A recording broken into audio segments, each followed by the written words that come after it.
करीब 2 दशक तक सीरिया पर अपनी तानाशाही चलाने वाले अपदस्थ राष्ट्रपति बशर अल असद सीरिया छोड़कर भाग चुके हैं। रूस ने उन्हें आधिकारिक रूप से शरण दी है, लेकिन असद के जाने के बाद दमिश्क में उनको लेकर ऐसे ऐसे राज खुल रहे हैं जिन्हें जानकर आपके रोंगटे खड़े हो जाएंगे। दरअसल सीरिया में अपनी सत्ता बनाए रखने के लिए और विरोधियों का दमन करने के लिए असद ने ऐसे ऐसे तरीके अपनाए थे जिनकी सपने में भी कल्पना नहीं की जा सकती। असद ने अपने विरोधियों के लिए 100 से ज्यादा डिटेंशन कैंप बनाए थे, जहां पर उनके खिलाफ आवाज उठाने वाले लोगों पर बर्बरता और हैवानियत की जाती थी।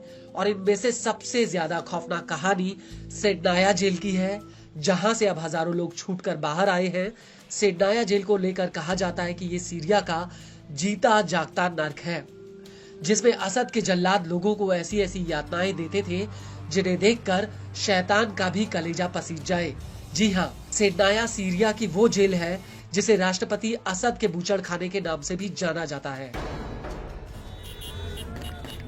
लेकिन अब हयात तहरीर अल शाम यानी HTS ने इस जेल के दरवाजे खोलकर सभी कैदियों को रिहा कर दिया है। लेकिन अभी भी ऐसे सैकड़ों लोग हैं जिनकी आवाज सेडनाया जेल में कहीं गुम हो गई है। सेडनाया जेल में जमीन के भीतर एक अंडरग्राउंड सेल है, जहां पर कैदियों के साथ हैवानियत से लेकर उन्हें सूली पर चढ़ाया जाता था।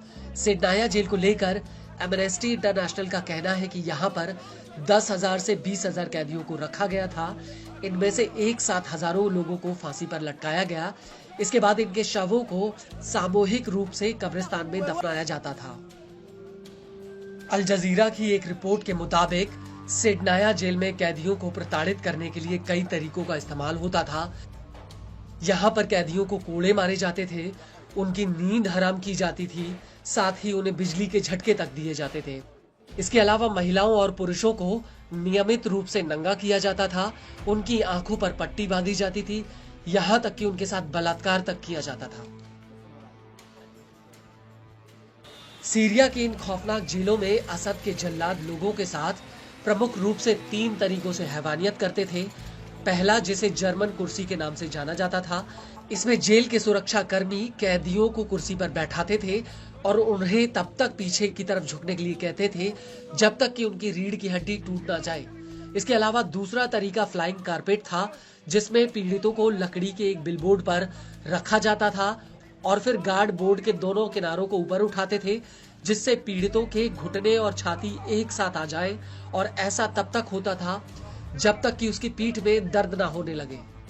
और अंत में जेल के गार्ड अक्सर कैदियों को सीढ़ी से बांध देते थे और फिर सीढ़ी को धक्का देकर पीड़ितों को अपनी पीठ के बल बार बार गिराते थे।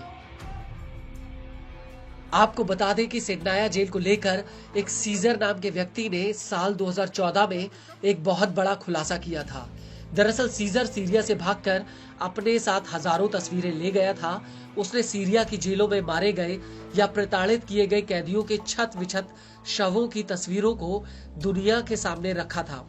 सीजर ने इंटरनेशनल ह्यूमन राइट्स ग्रुप्स को करीब 53,276 फाइलें दी थी और इन तस्वीरों के आधार पर ह्यूमन राइट्स वॉच ने कहा था कि तस्वीरों से साबित हुआ है कि करीब 6,786 लोगों की सरकार की हिरासत में मौत हुई है।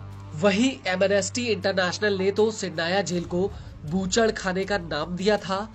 वहीं दूसरी तरफ इन जेलों में बंदी बनाए गए लोगों को लेकर अल जजीरा ने अपनी एक रिपोर्ट में कहा है कि मार्च 2011 और अगस्त 2024 में करीब 1,57,634 लोगों को गिरफ्तार किया गया। इनमें से 5,274 बच्चे और करीब 10,221 महिलाएं थीं। आपको बता दें कि अब जब सीरिया में HTS के लड़ाकों ने इन लोगों को रिहा करना शुरू कर दिया है, तो असद की इन कालकोठरियों के ऐसे ऐसे राज खुल रहे हैं जो हैवानियत की सारी हदें पार करने वाले हैं। मीडिया रिपोर्ट्स के मुताबिक असद ने जमीन के भीतर कई जेलें बनाई हैं जिनके दरवाजे पूरी तरह से इलेक्ट्रॉनिक हैं और इन दरवाजों को खोलने के लिए अब HTS पूर्व सैनिकों और जेल के गार्डों से इन दरवाजों का पासवर्ड मांग रही है। मीडिया रिपोर्ट्स के मुताबिक इन अंडरग्राउंड जेलों में अभी भी हजारों लोग जिंदगी और मौत की